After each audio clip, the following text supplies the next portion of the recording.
नमस्कार बच्चों, आप देख रहे हैं मैथमेटिक्स ज्ञान और मैं अनुपम शर्मा आपका हार्दिक स्वागत करता हूं। आज की वीडियो में मैं आपको सिखाने वाला हूं कि किसी भी नंबर का लॉन्ग डिवीजन मेथड से स्क्वायर रूट यानी कि वर्गमूल कैसे निकालते हैं। आप सभी लोगों को पता है कि वर्गमूल निकालना कितना इंपॉर्टेंट प्रोसेस है।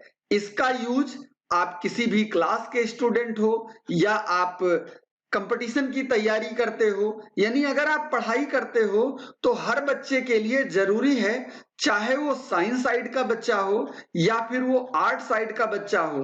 किसी भी कंडीशन में अगर बच्चा पढ़ाई कर रहा है तो उसको स्क्वायर रूट निकालना पता होना चाहिए। लेकिन छोटे छोटे नंबर का स्क्वायर रूट तो सब निकाल लेते हैं, लेकिन बड़े नंबर का स्क्वायर रूट निकालना हो या डेसिमल में यानी दशमलव में स्क्वायर रूट निकालना हो तो बहुत ज्यादा प्रॉब्लम आती है। तो आज की वीडियो में मैं आपको दशमलव के नंबर का स्क्वायर रूट निकालना और सिंपल नंबरों का स्क्वायर रूट निकालना दोनों को एनिमेटेड वीडियो के माध्यम से यानी एनिमेशन तकनीक का उपयोग करके सिखाने वाला हूं। तो बस आपको यही करना है कि पूरी जानकारी के लिए वीडियो को लास्ट तक देखते रहना है और अपने मित्रों के साथ शेयर जरूर करना है ताकि वो भी इस तरीके को सीख कर अपने एग्जाम की तैयारी को अच्छे ढंग से कर सकें। तो बिना टाइम वेस्ट किए आइए शुरू करते हैं।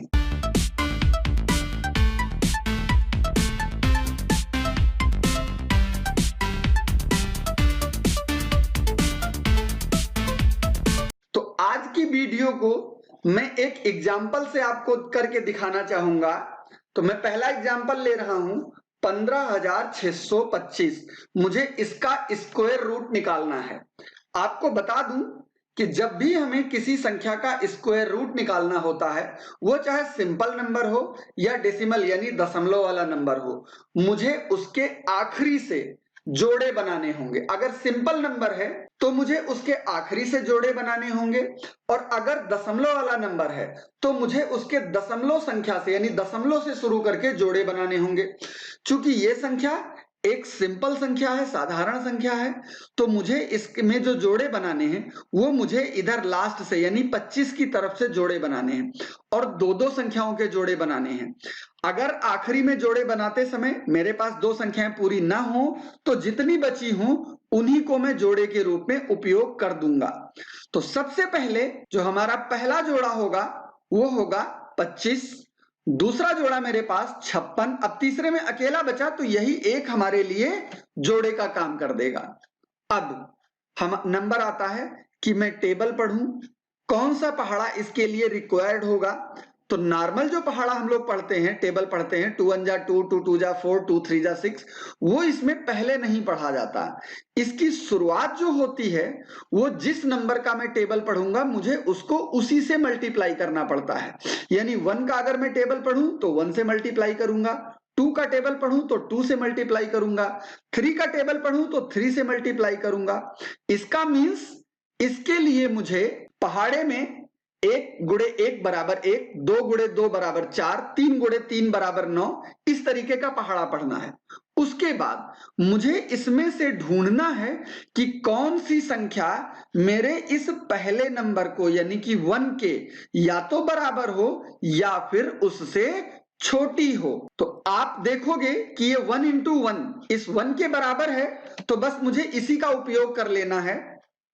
इसके लिए मैं पहले साइड में यानी ये 1 लिख दूंगा, इसके बाद एक 1 मुझे ऊपर लिख देना है आंसर के लिए और दोबारा मुझे इसी एक के नीचे एक को लिख करके अब घटा देना है। घटाने पे मुझे कुछ नहीं बचेगा। तो अब अगला प्रोसेस मेरे पास होगा, जो अगला जोड़ा है 56, इसको मैं नीचे उतार लूंगा। इसके बाद इस 1 को भी मैं यहीं लिख करके इसमें जोड़ दूं तो मुझे आंसर में बचेगा 2। अब इधर 56 है और इधर 2 है। पहली लाइन में तो ये एक नंबर आया है, लेकिन दूसरी लाइन में मुझे इस 2 के बगल में कोई ना कोई अंक लिखना है। तो अब कोई अंक लिखना है तो उसके लिए मैं पहले से ही जगह बना लेता हूं, यानी कि एक स्थान छोड़ देता हूं ये सोच करके कि अभी मुझे इस लाइन में यहां पर एक नंबर लिखना है। हर लाइन में एक नंबर बढ़ता चला जाएगा, लेकिन यहां कौन सा नंबर होगा ये मुझे नहीं पता। तो इसको पता करने के लिए मैं दूसरी डायरेक्शन में, जिधर ये 56 लिखा हुआ है, इधर से भी आखिरी का एक अंक छोड़ देता हूं। अब मेरे पास बचा 2 और 5, तो मुझे इस 2 का पहाड़ा यानी टेबल पढ़ना है कि 5 से ज्यादा न होने पाए। तो 2 एकम 2, 2 दूनी 4, 2 तिया 6 और ये ज्यादा हो गया, तो मुझे इसमें से 2 दूनी 4 लेना है। तो मैं उस 2 को, ये जो पहला स्थान मेरा खाली था यहां लिख दूंगा, इसी 2 को मैं ऊपर लिखूंगा आंसर के लिए। तो अब आपको इस 22 को इस रेड वाले 2 से मल्टीप्लाई करना है, 44 आएगा। और ये 44 इस 56 से छोटा है, तो इसका मतलब ये इसमें डिविजिबल है, यानी कि ये जा सकता है। तो मैं इस 56 के नीचे इस 44 को लिख दूंगा। इसके बाद मुझे इसको घटा देना है। तो 6 में से 4 घटेगा, 2 आएगा, 5 में से 4 घटेगा, 1 आएगा, यानी कि यहां पे बचेगा मुझे 12। और अब अगला जोड़ा ये 25 वाला मुझे इसी के बगल में फिर से कॉपी कर लेना है। तो अब मेरे पास जो संख्या हो जाएगी वो हो जाएगी 1225, और ये लाल वाला जो 2 था वो मुझे इसी 22 के नीचे लिख करके जोड़ देना है। तो ये मेरे पास बचेगा 24। अब यहां प्रॉब्लम ये हो रही है कि फिर से, जैसे मैंने अभी आपको बताया था कि जब इसके बगल में एक अंक छोड़ना होता है मुझे बाद में भरने के लिए, ऐसे मुझे 24 के बगल में भी एक अंक छोड़ना पड़ेगा। लेकिन एक अंक छोड़ूंगा तो मुझे 24 का टेबल पढ़ना पड़ेगा, और 24 का टेबल मुझे आता नहीं है। तो मैं क्या करूंगा, मैं एक के बजाय 2 अंक यानी कि 4 को ले लूंगा और एक खाली स्थान, तो ये मैं 2 अंक छोड़ दूंगा। तो जब इधर 2 छोड़ूंगा तो मुझे इधर भी 2 छोड़ने पड़ेंगे। तो इधर 2 छोड़ने का मतलब मैं इधर से इस 25 को छोड़ता हूं। अब मुझे इस 2 का टेबल पढ़ना है कि 12 से के या तो बराबर हो या 12 से कम रहे। तो 2 एकम 2, 2 दूनी 4, 2 तिया 6, 2 चक्कू 8, 2 पंचे 10, 2 छक 12। और आप देख रहे हो कि ये 6 बार में पूरा का पूरा डिवाइड हो जा रहा है। अब मुझे इस 6 को इसी 24 के बगल में लिख देना है, और इसी 6 को मुझे ऊपर आंसर वाले कॉलम में भी लिखना है, और इस 246 को इस 6 से गुणा कर देना है। तो जब इसको गुणा करोगे तो आप देखोगे ये आ रहा है 1476, और ये संख्या इस 1225 से बड़ी है। इसका मतलब हो गया कि ये 6 बार नहीं डिवाइड हो सकता, तो फिर मुझे एक बार कम करना पड़ेगा। तो ये 6 की जगह 5 करूंगा तो 245 गुणे 5 मिल करके 1225 हो जाता है, और ये पूरा पूरा हो गया, यानी अब ये सही है। तो मैं इस 6 को 5 में परिवर्तित कर दूंगा, और इस वाले 6 को भी 5 में परिवर्तित कर दूंगा, क्योंकि मैंने उसकी जगह 5 ले लिया है। और यहां पे जो ये 1225 बचा, इसको लिख करके अब मुझे इसे घटा देना है। तो जब मैं घटाऊंगा तो नीचे मेरे पास कुछ भी नहीं बचेगा। इसका मतलब हो गया कि 15,625 का जो स्क्वायर रूट होगा वो 125 होगा, और यही हमारा आंसर हो गया।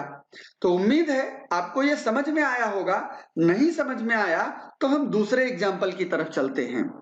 आज का हमारा दूसरा एग्जाम्पल है 75.328। इस डेसिमल नंबर का मैं स्क्वायर रूट निकालना आपको सिखाता हूं। जैसे मैंने अभी बताया था कि मैं इसमें डेसिमल का भी स्क्वायर रूट निकालना सिखाऊंगा। मैं मान लेता हूं कि डेसिमल के बाद मुझे 3 अंक आंसर में चाहिए, तो उसके लिए मुझे 3 जोड़े बनने चाहिए। 3 जोड़े का मतलब मुझे 6 डिजिट चाहिए। 3 है तो मैं 3 जीरो बढ़ा करके पूरा कर देता हूं। अब मैं इसमें से जोड़े बनाना शुरू करूंगा। तो डेसिमल के इधर के जोड़े अलग और डेसिमल के पहले के जोड़े अलग।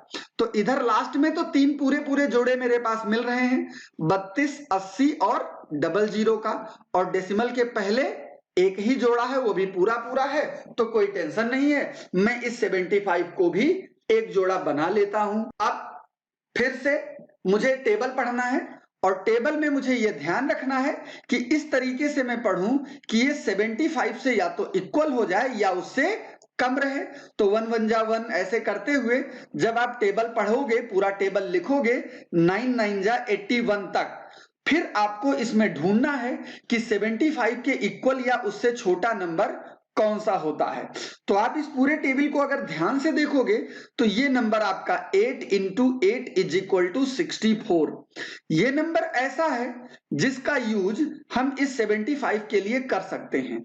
तो हम 8 को इसके बगल में लिख देंगे और 8 को ऊपर आंसर के रूप में लिख देंगे, और ये 64 में इसी के नीचे यानी 75 के नीचे लिख करके अब इसको माइनस करूंगा। तो सब्ट्रैक्ट करने में 5 से 4 सब्ट्रैक्ट होगा 1 बचेगा, 7 से 6 सब्ट्रैक्ट होगा 1 बचेगा।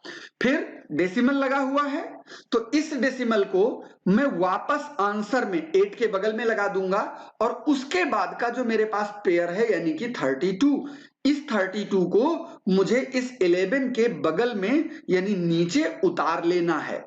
तो मेरे पास जो संख्या हो जाएगी वो हो जाएगी 1132 यानी कि 1132। अब इसके लिए मुझे ये 8 जो ऊपर वाला था वो इसी 8 के नीचे लिख करके फिर से ऐड करना है। तो 8 और 8 मिल करके बनता है 16। तो मैं इसके नीचे यहाँ पे 16 लिख देता हूं। अब सेम प्रोसेस, मुझे इसके बगल में अभी एक अंक भरना है, तो मैं इधर से भी एक अंक को छोड़ दूंगा। पहली लाइन में हमेशा दोनों साइड में एक एक अंक छोड़ा जाता है। अब 16 का टेबल पढ़ना है, तो मैं जब 16 का टेबल पढ़ूंगा तो मुझे ऐसा टेबल लेना है जो 113 से ज्यादा नहीं होना चाहिए। तो 16 7 जा 112 आता है, 16 8 जा 128 ज्यादा हो जाएगा, तो मैं 16 7 जा 112 इसका यूज करूंगा। यहां पे इस खाली स्थान में मैं 7 लिख दूंगा और ऊपर इस 8 पॉइंट के बगल में भी 7 लिख दूंगा। अब मैं इस 167 को इस वाले 7 से मल्टीप्लाई करूंगा, तो मुझे जो रिजल्ट मिलेगा वो 1169 मिलेगा। और ये आप देखोगे तो आपको पता लग जाएगा कि ये बड़ा हो गया। और बड़े के केस में मैंने अभी आपको सिखाया था कि फिर मुझे एक डिजिट कम कर देना है, यानी 166 को 6 से मल्टीप्लाई करना है। तो अब मैं इस 996 को 1132 के नीचे लिख देता हूं। चूंकि ये 6 टाइम का नंबर है तो मैं इस 7 को 6 में चेंज कर दे रहा हूं और ऊपर वाले 7 को भी 6 में चेंज कर दे रहा हूं, क्योंकि मैं 6 टाइम ले जा रहा हूं। 7 वाला मेरे पास नंबर बड़ा हो गया है। अब मुझे इस नंबर को सब्ट्रैक्ट कर देना है, यानी इन दोनों नंबर को माइनस कर लेना है कि क्या बच रहा है। तो यहां पे है 2 कैरी आएगा, 12 से 6 सब्ट्रैक्ट होगा, बचेगा 6। फिर यहां 12 बचेगा, 12 से 9 सब्ट्रैक्ट होगा तो बचेगा 3, और 10 से 9 सब्ट्रैक्ट होगा 1 यानी 136। और अगला पेयर है 80, इसको भी अब मुझे 136 के बगल में उतार देना है। और ये जो ऊपर वाला 6 था वो मुझे इसी 6 यानी 166 में 6 के नीचे लिख करके फिर से ऐड कर देना है। तो ये मुझे 172 मिलेगा। अब फिर से मुझे इसके बगल में एक ब्लैंक चाहिए, लेकिन एक ब्लैंक होने पे 172 का टेबल नहीं आता, तो मैं 2 को भी इंक्लूड कर लेता हूं, यानी कि 2 इधर छोड़ देता हूं तो 2 इधर छोड़ दूंगा। अब 17 का टेबल पढ़ना है कि 136 से ज्यादा ना हो। तो 17 छक्का 102, 17 सत्ते 119, 17 अट्ठे 136। 8 बार में ये पूरा पूरा चला जा रहा है, 136 के इक्वल मिल रहा है। तो मैं इसी का यूज करता हूं। 8 में इस 2 के बगल में लिखूंगा और 8 में ऊपर भी लिखूंगा। अब 1728 को इसी 8 से मल्टीप्लाई कर देना है मुझे, तो मुझे आएगा 13824। और ये देखिए इस नंबर से बड़ा है, तो मुझे एक नंबर कम करना पड़ेगा यानी 7 बार। तो इस 8 के नीचे 7 और इसको भी 7 गुणा करोगे तो 120 89 आएगा। मतलब मुझे इस 8 को फिर से उसी तरीके से 7 7 में चेंज कर देना है और ये नंबर इसी नंबर के नीचे लिख करके सब्ट्रैक्ट कर देना है। तो सब्ट्रैक्शन के बाद मेरे पास बचेगा 1591। और अगला लास्ट वाला पेयर यानी 00 ये भी कॉपी कर लेना है। तो ये मेरे पास नंबर हो गया 159100। और ये ऊपर वाला 7 इस 7 के नीचे लिख करके आप जोड़ दीजिए, तो आंसर मेरे पास आएगा 1734। अब फिर तरीका वही है, एक अंक छोड़ना चाहिए, लेकिन एक अंक छोड़ने पे मुझे टेबल नहीं पता चलेगा, तो मैं 2 अंक इंक्लूड यानी 34 के साथ एक अंक खाली छोड़ूंगा, तो 3 इधर छूट रहे हैं तो 3 इधर भी छूटने चाहिए। अब 17 का टेबल मुझे 159 के लिए देखना है, मैंने टेबल पहले से लिख रखी है, तो 9 टाइम में 153 हो रहा है, तो मैं 9 यहां नीचे लिखूंगा और 9 को ही ऊपर लिखूंगा, और 17349 को मैं उसी 9 से मल्टीप्लाई करूंगा, तो ये मेरे पास आएगा 156141, और ये इससे छोटा है, यानी कि मैं इसमें यूज कर सकता हूं। अब इसको भी सब्ट्रैक्ट कर दीजिए, तो सब्ट्रैक्शन के बाद यानी कि जब मैं इसको घटाऊंगा तो मेरे पास रिजल्ट बनेगा 2959। अब चूंकि तीनों पेयर में ले चुका हूं, तो फिर मुझे आंसर में जो ऊपर बचा है 8.679, ये हमारा आंसर हो गया, जो कि बिल्कुल एक्यूरेट है 3 डिजिट तक। आपको हमेशा ध्यान रखना है कि डेसिमल के बाद मुझे आंसर कितने डिजिट तक चाहिए। अगर 3 डिजिट तक चाहिए तो ये 3 डिजिट तो है आपके पास, अगर 2 डिजिट तक चाहिए तो जो ये थर्ड वाला डिजिट है इसको मुझे हटा देना है, और अगर वो 5 या 5 से कम है तो सीधे हटा देना है, जो बाकी बचेगा वही आंसर हो जाएगा। लेकिन अगर वो 5 से ज्यादा है तो उसको हटाते ही मुझे उसके लेफ्ट हैंड में जो डिजिट होगा उसमें 1 इंक्रीज कर देना है, यानी अगर मैं इस 9 को हटाऊं तो ये 9 चूंकि 5 से ज्यादा है तो मैं 7 की जगह पे 8 कर दूंगा, तो 2 डिजिट में आंसर हो जाएगा मेरे पास 8.68। इस तरीके से मैं अपने जरूरत के हिसाब से आंसर पता कर सकता हूं। तो उम्मीद है आपको ये वीडियो समझ में आई होगी, और अगर समझ में आई है और पसंद आई है तो ये एनिमेटेड वीडियो है, बनाने में बहुत मेहनत करनी पड़ती है, तो एक लाइक तो बनता ही है। इसी के साथ आप अपने फ्रेंड्स के साथ वीडियो को शेयर जरूर करेंगे। आज की वीडियो में यहीं समाप्त करता हूं, बहुत जल्दी किसी नए ट्रिक और नए वीडियो के साथ फिर मुलाकात होगी, तब तक के लिए नमस्कार, बाय बाय।